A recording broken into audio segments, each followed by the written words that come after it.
Shalom, apa kabarnya? Luar biasa, karena kita punya Tuhan yang luar biasa. Puji Tuhan, terima kasih buat Bapak Gembala, ya, Ibu Gembala yang sudah mempercayakan pelayanan kepada saya malam hari ini. Ya, terima kasih juga bagi seluruh jemaat yang sudah hadir. Hari-hari ini tidak ada tempat lain selain dalam hadirat Tuhan. Itu adalah tempat teraman bagi setiap kita. Saudara, ya, hari malam ini saya mau menyampaikan satu khotbah. Ya, saya percaya ya Tuhan mau berbicara bagi kita semua, ya, karena saya baru dapat khotbah ini waktu duduk padi. Ya, biarlah Tuhan yang mengurapi. Saya akan menyampaikan sesuai apa yang Tuhan mau tentang doa Yabes. Ini adalah satu doa yang menjadi doa favorit bagi setiap orang Kristen. Apalagi kalau sudah nyanyi ya, kiranya bagaimana? Engkau memberkati aku, apa? Seneng ya? Terus lanjut, dan memperluas apa? Daerahku. Lalu, dan kiranya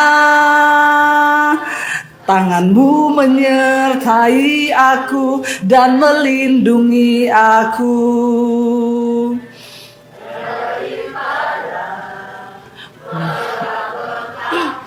Sehingga kesakitan tidak menimpa aku. Lalu semua bilang, amin. Siapa yang mau? Siapa yang mau? Kira-kira nih doa Alkitabiah enggak? Kalau tercatat di Alkitab berarti? Tapi saudara harus tahu konteksnya. Nah, hari ini saya akan membahas sedikit. Ya, saya juga tadi mendapat banyak ketika saya belajar di situ, saudara.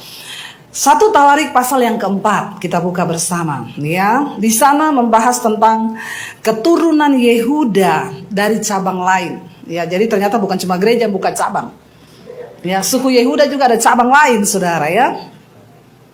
Yabes ini tidak terlalu banyak dibahas di Alkitab, hanya muncul di kitab 1 Tawarik pasal 4 ini saja. Kalau saudara baca di sana tentang keturunan Yehuda, ya, tiba-tiba di ayat yang ke-9 muncul nama Yabes. Coba kita baca bersama 1, 2, 3. Yabes lebih dimuliakan daripada saudara-saudaranya. Nama Yabes diberi ibunya kepadanya sebab katanya, aku telah melahirkan dia dengan kesakitan. Yabes berseru kepada Allah, ayat 10 katanya, kiranya engkau memberkati aku berlimpah-limpah dan memperluas daerahku, dan kiranya tanganmu menyertai aku dan melindungi aku daripada malapetaka, sehingga kesakitan tidak menimpa aku, dan Allah mengabulkan permintaannya itu. Saudara, ya, kita tahu bersama, ya, pada zaman dulu itu nama itu berarti. Orang tidak sembarang memberi nama, ya, dan biasanya sesuai dengan keadaan, situasi, nama itu diberi. Kenapa Yabes itu diberi nama oleh ibunya yang artinya kesakitan? Ya, dan saya yakin zaman itu semua tahu, itu artinya kesakitan. Ya, coba saudara bayangkan kalau saudara punya nama kesakitan. Terus dipanggil, kesakitan. Kira-kira orang akan tertawa terus nggak? Dengar saudara dipanggil kesakitan, penyakitan, sini kau.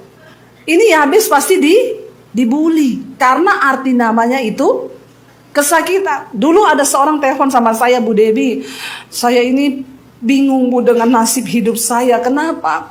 Saya melamar ke semua perusahaan ditolak, Bu. Lah kenapa? Soalnya nama saya prihatin. Aduh, saya juga bingung kenapa ada orang tua memberi nama prihatin. Ya, janganlah Bapak Ibu. Tolong kalau kasih nama sama anak itu supaya anakmu tidak banyak pergumulan. Gara-gara nama ibunya prihatin. Iya, coba anaknya nggak bisa dapat pekerjaan di mana-mana ditolak. Karena perusahaannya pasti bilang, aduh saya terima kamu bekerja di sini, pasti perusahaan saya akan jadi Ya, dulu saya ketemu orang Jawa juga. Kenalan namanya siapa, Bu? Clara. Ih, keren banget kayak nama orang Amerika ya, Clara. Bukan, Bu. Dulu mama saya namain saya Clara karena hidupnya keloro-loro. Artinya bahasa Jawa itu ya kesakitan itu. Jadi saya dinamai Clara. Masih bagus Clara, bukan loro. Jadi Bapak Ibu, seburuk apapun nasib kita, jangan kasih anak namamu. Karena nama itu doa. Amin. Saya hamil anak saya yang pertama dulu juga susah, gak punya uang. Tapi saya gak bilang sama suami saya, kita kasih nama anak kita miskin ya. Ada loh orang kasih nama anaknya miskin, ada. Ya, saya berdoa karena nama itu membawa arti. Kita kasih nama anak kita yang pertama Angelica. Artinya itu malaikat dari Tuhan. Angel. Loh kan bagus loh. Walaupun waktu itu nasib kita lagi tidak baik. Nah, kenapa Ibu Yabes ini memberi nama anaknya Yabes? Kitab 1 Tawarik ini menceritakan silsilah atau sejarah dari Yehuda. Padahal Yehuda itu artinya terpuji. Loh, sangat bertolak belakang dengan Yabes yang adalah keturunan dari Yehuda. Kemungkinan besar kitab 1 Tawarik ini ditulis pada zaman Yehuda itu telah kembali dari pembuangan di Babel.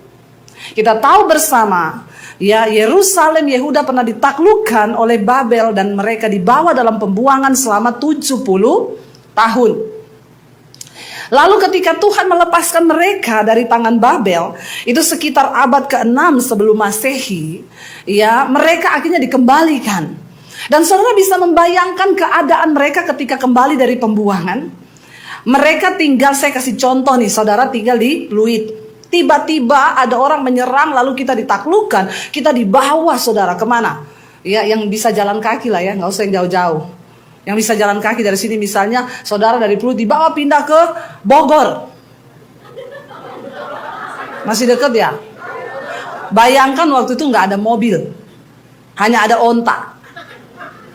Ya nggak usah yang terlalu jauh lah, yang dekat aja. Saudara dipindah ke sana, saudara memulai hidup di sana di pembuangan. Saudara tinggalkan rumahmu yang di sini, saudara tinggalkan hartamu. Ketika 70 tahun saudara sudah bekerja di sana di Babel, saudara dibawa pulang kembali ke sini. Keadaan rumahmu seperti apa? Apalagi sudah ditaklukkan, mungkin dihancurkan, engkau pulang tinggal reruntuhan, puing-puing. Dalam keadaan yang sangat menyakitkan ketika mereka pulang dari pembuangan 70 tahun lamanya di Babel, mereka kembali ke Yehuda, ke Yerusalem. Di situ keadaannya sangat-sangat memprihatinkan, tidak ada apa-apa, mereka harus berjuang, mungkin cari-cari rumahnya, sudah jadi reruntuhan. Kita lihat apa yang terjadi di Turki, saudara ya. Tinggal puing-puing ya. Kita berdoa supaya terjadi pertobatan dan lawatan. Di tengah keadaan yang seperti itu, Alkitab mencatat mereka mengalami kemerosotan secara ekonomi, mereka mengalami kemerosotan secara rohani dan iman. Tiba-tiba Ibu Yabes hamil dan melahirkan anaknya.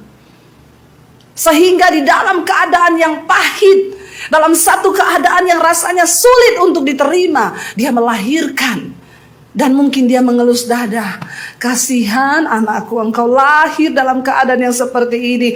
Aduh, jadi aku namakan engkau kesakitan.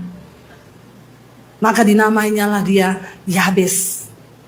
Akhirnya Yabes ini bertumbuh. Saya yakin Yabes ini menjadi orang yang takut Tuhan. Itu terbukti dari doanya. Dan Alkitab berkata, Tuhan berbicara berulang kali kepada bangsa Israel. Kalau engkau mau menuruti firman-Ku, maka akan baik keadaanmu, perjalananmu akan berhasil, dan hidupmu itu akan beruntung.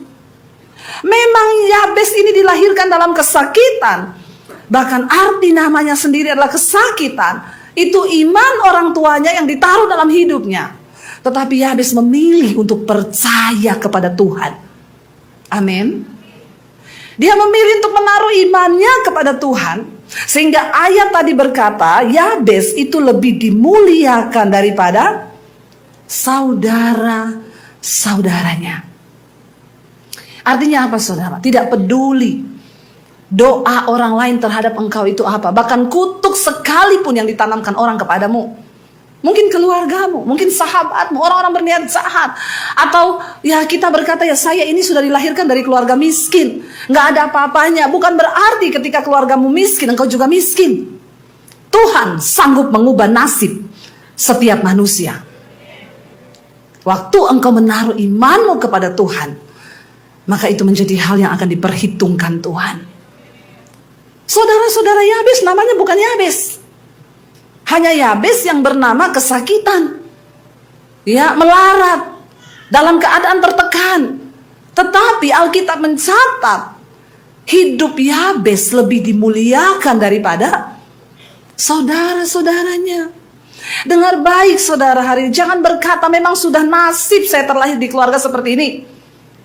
Memang sudah nasib saya terkutuk seperti ini. Ubah nasib itu bersama dengan Tuhan. Karena Tuhanlah yang sanggup mengubahkan nasib setiap orang yang mau percaya kepada Dia. Lalu saudara, kita akan melihat ya. Di sini rahasia dari doa Yabes, kita kembali tadi ke 1 Tawarik 4 ayat yang ke-10. Apa sih yang diminta Yabes? Itu menentukan bagaimana imannya dengan Tuhan. Yabes berseru kepada Allah Israel, makanya hidupnya dimuliakan. Kenapa? Karena dia memilih berseru kepada siapa? Allah Israel. Di dalam kemerosotan rohani yang dialami bangsa Israel, ketika mereka kembali melihat puing-puing reruntuhan, ketika melihat semua hal itu tidak mudah. Tetapi Yabes memilih tetap untuk berseru kepada Allahnya. Hari ini kepada siapa engkau percaya? Engkau mau datang kepada manusia atau engkau mau datang kepada Tuhan? Alkitab berkata, diberkatilah orang yang mengandalkan Tuhan, tapi terkutuk orang yang mengandalkan manusia. Jangan anggap enteng loh. Waktu engkau mengandalkan manusia, engkau terkutuk. Jadi bukan rumahmu yang sial, bukan angkamu yang sial. Saya tidak mau rumah nomor 13, sial. Nggak mau rumah tusuk sate, sial.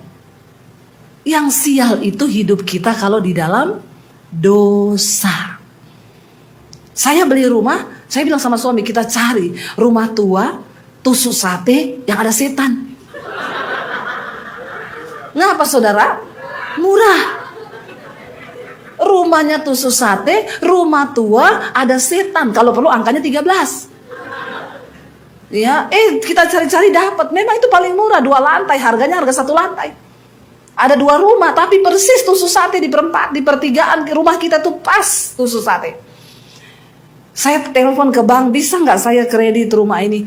Ditinjau bang, nggak bisa bu, kenapa? Tusuk sate. Saya bilang sama pegawai bank, kenapa kau juga percaya tusuk sate?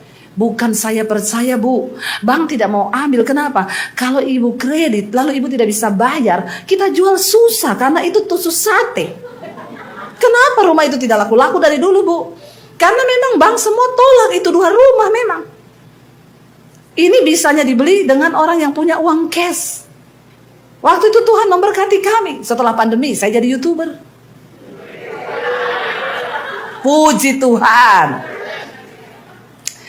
Jadi kami bisa beli rumah itu cash. Ya, tusuk sate, rumah tua, ada setan lagi.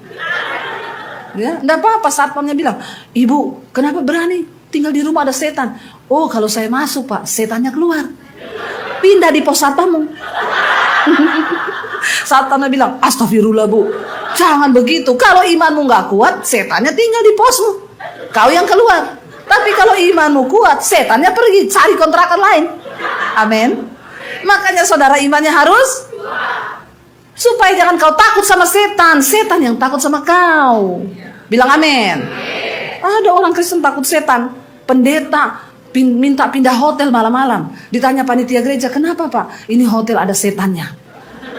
Dalam hati saya bilang, kenapa dia yang pindah? Harusnya dia suruh itu setan yang pindah hotel. Kalau saya masuk di hotel ada setan, saya bilang setan saya mau tidur. Kau pergi cari hotel lain ya. Jangan kau ganggu saya, setannya pergi. Jangan kita yang pergi, setan yang menang. Amin. Ya, jadi begitu. Ini kenapa tadi sampai di setan?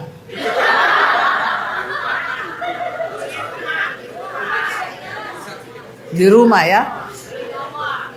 Iya, ya. Jadi saudara, bukan karena nasib saya diizinkan Tuhan saudara, ya dapat berkat lah apartemennya, kita beli harga di bawah rata-rata. Nomornya 13. Ya, lantai 13. Apakah saya siap? No, bukan angkanya yang sial, bukan angkanya yang diberkati. Orangnya itu yang sial dan orangnya itu yang diberkati. Jadi jangan kau percaya angka itu semua Tuhan yang kasih loh. Hari itu semua hari Tuhan yang cipta loh. Kalau kau bilang ada hari sial, itu berarti kau bilang Tuhan sial. Amin. Jangan percaya begitu ya. Engkau harus menaruh iman dan harapanmu sungguh pada Tuhan. Kenapa Yabes memilih berseru kepada Tuhan? Dia tidak mau menaruh nasibnya kepada namanya itu, yaitu kesakitan. Dia memilih berseru kepada Allah. Dikatakan di situ, lalu ya Yabes berseru kepada Allah Israel. Di mana engkau menaruh imanmu hari-hari ini? Apakah engkau percaya pada manusia? Apakah engkau percaya pada depositmu? Apakah engkau percaya pada uangmu? Atau apakah engkau menaruh hidupmu percaya dan berseru hanya kepada Tuhan? Ya, ketika engkau berseru kepada Tuhan, engkau akan melihat saudara, apa yang Yabes minta. Yang pertama dia bilang begini, kiranya engkau memberkati aku berlimpah-limpah. Saudara, saya tidak mau menjadi orang kaya. Saya mau menjadi orang yang diberkati. Amin.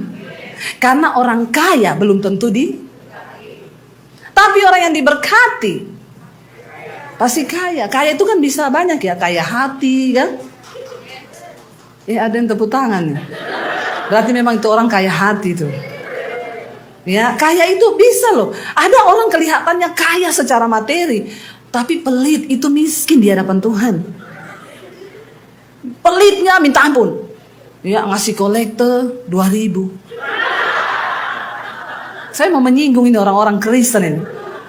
Pakai tas 5 juta, 20 juta, 50 juta. Saya sering intip itu orang kalau mau kasih kolektor.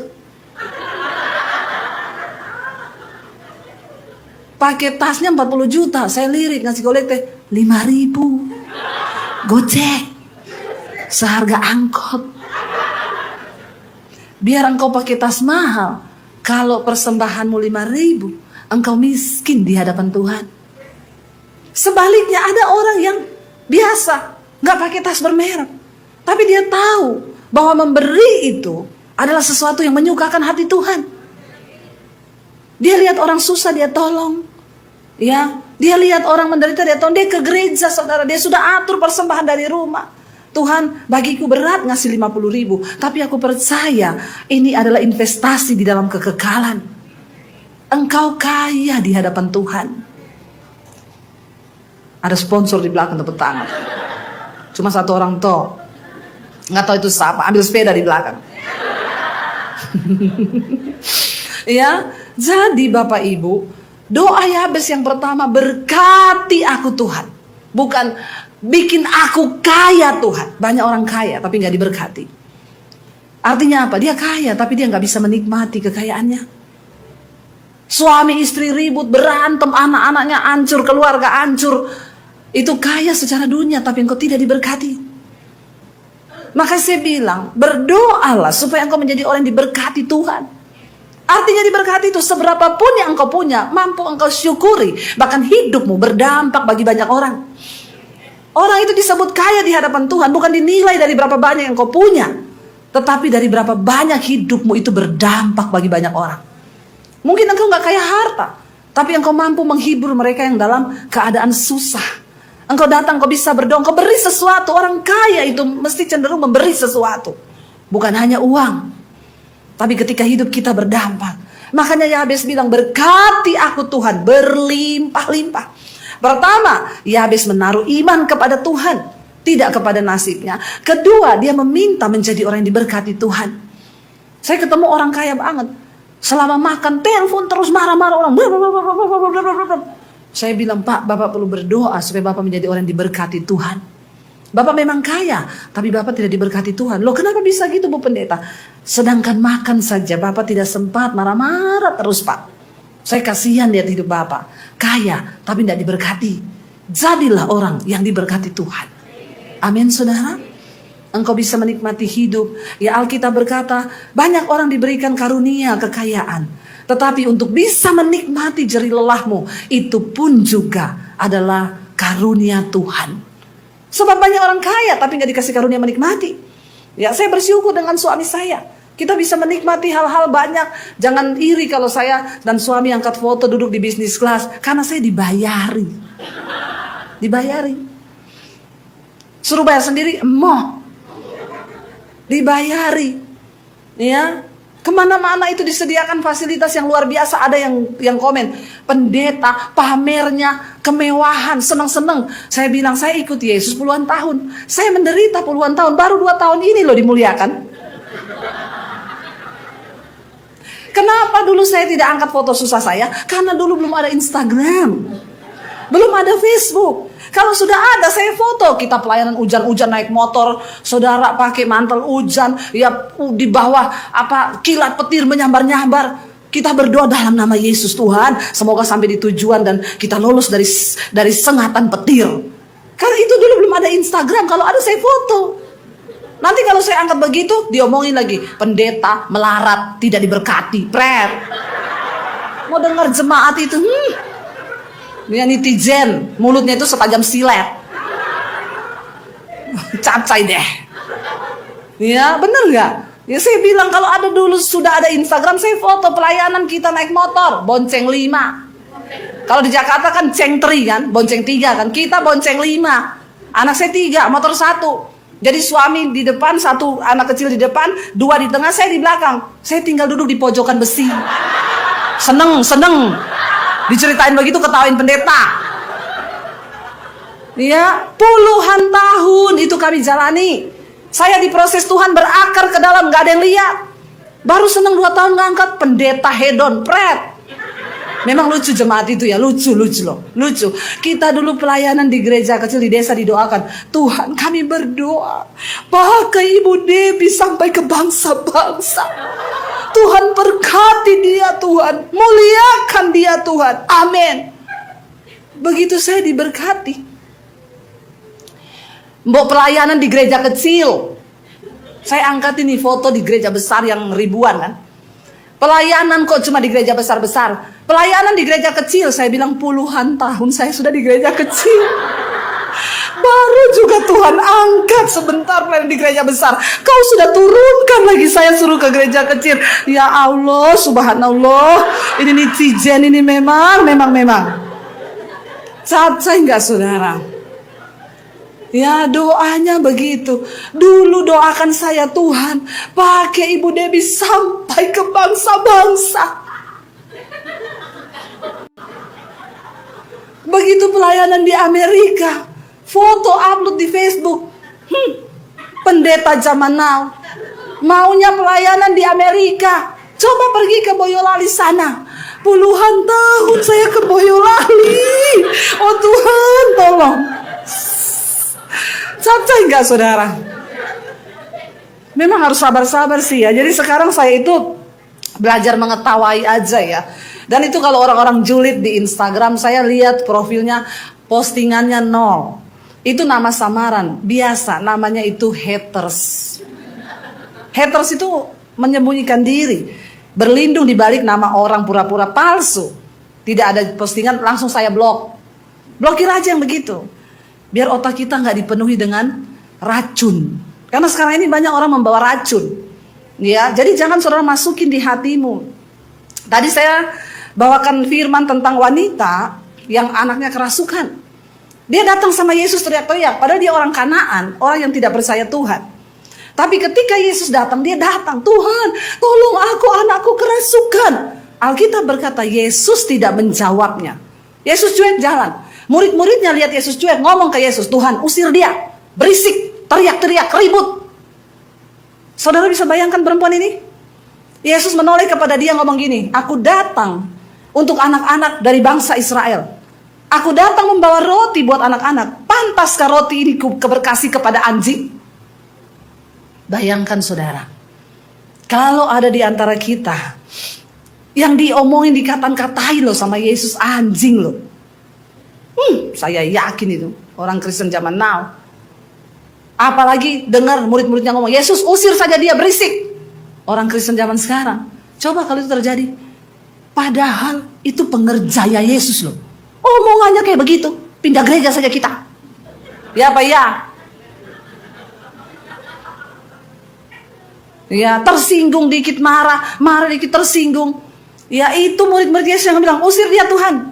Ditambah lagi Yesus ngomong, aku datang membawa roti buat anak, bukan buat anjing. Kalau kita dikatain anjing, bukan cuma pindah gereja, pindah agama. Ya Pak ya. Pret. Baru ngomong, walaupun saya kentutin ini Alkitab. Nah itu, jadinya begitu itu. Karena banyak kecewa, kepahitan. Jangan saudara.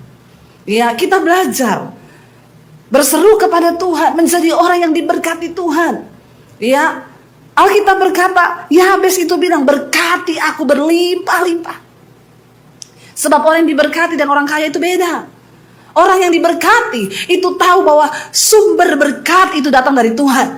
Dan karena aku diberkati, aku mau menjadi saluran berkat bagi orang lain.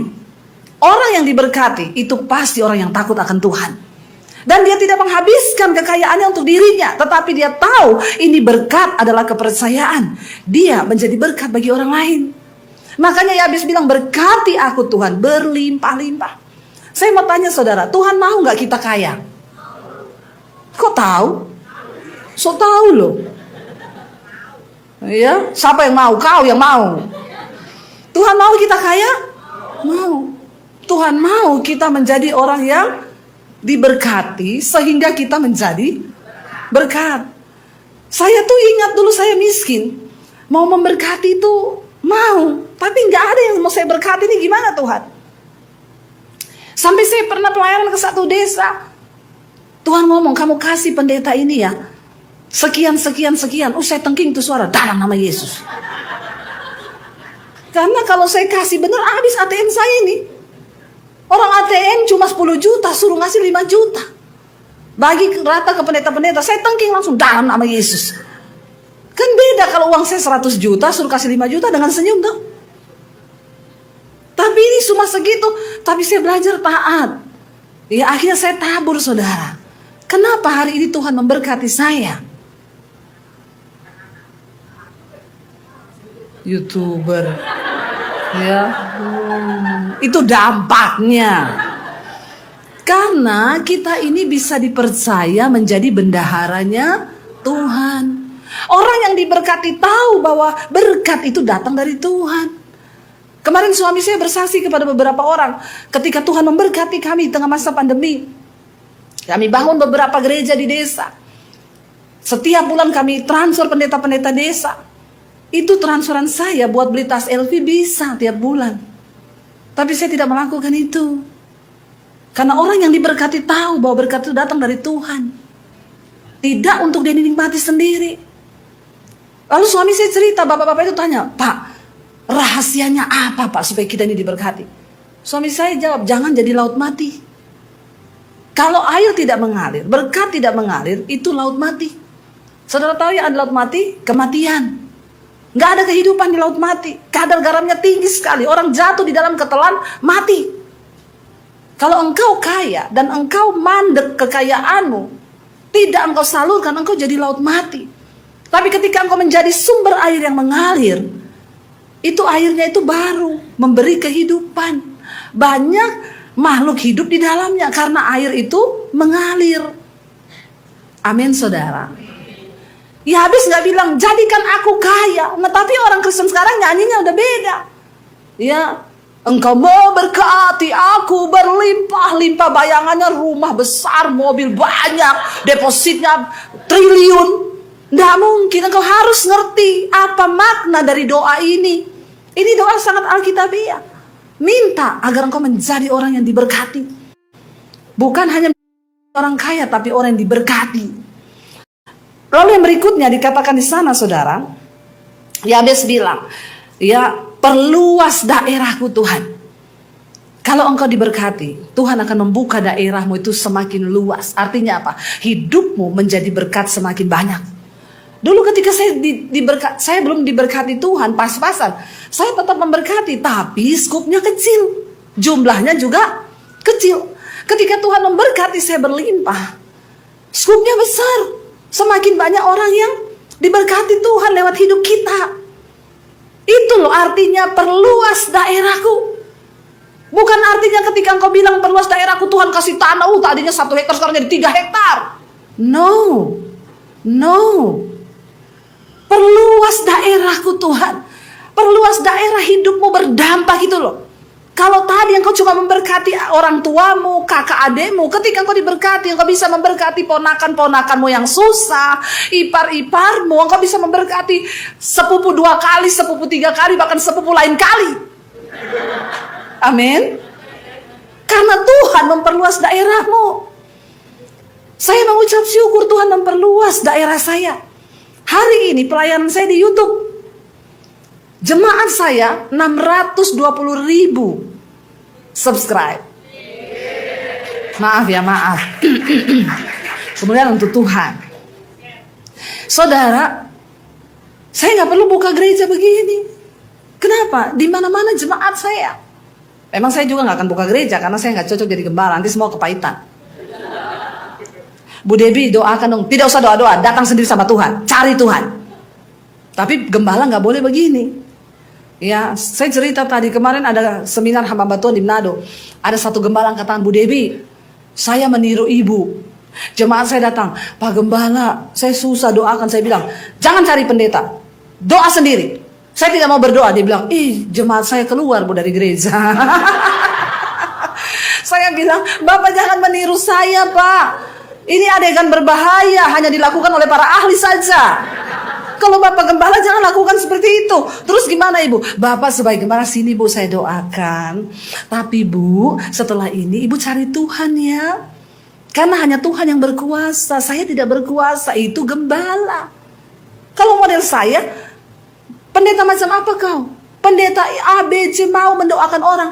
Kenapa kau tidak mau mendoakan? Kau ikut saja pendeta sana, jangan ikut saya. Itu saya, makanya saya tidak dipilih Tuhan menjadi gembala. Menjadi penginjil saja saya ya, seperti Rasul Paulus. Tapi orang-orang yang mau melakukan, mereka mengalami Tuhan. Tidak ada pendeta menangis buat kau. Makanya saya nggak mau, Bu, doakan suami saya, Bu. Saya tidak mau berdoa buat suami ibu. Kenapa? Doa saya tidak sungguh-sungguh buat suami ibu. Kenapa? Saya tidak cinta kepada suami ibu. Kalau saya cinta suami ibu, saya doa nangis, Tuhan, berkati Johnny, Tuhan. Kenapa saya menangis? Karena saya cinta sama Johnny. Lah masalahnya saya nggak cinta Johnny, ibu suruh saya berdoa buat Johnny. Yang ada kalau saya menangis, Tuhan, Johnny suami saya lewat, sampai tuh Johnny. Malah rumah tangga kami berantakan gara-gara saya berdoa buat Bambang, buat Johnny, buat Joko.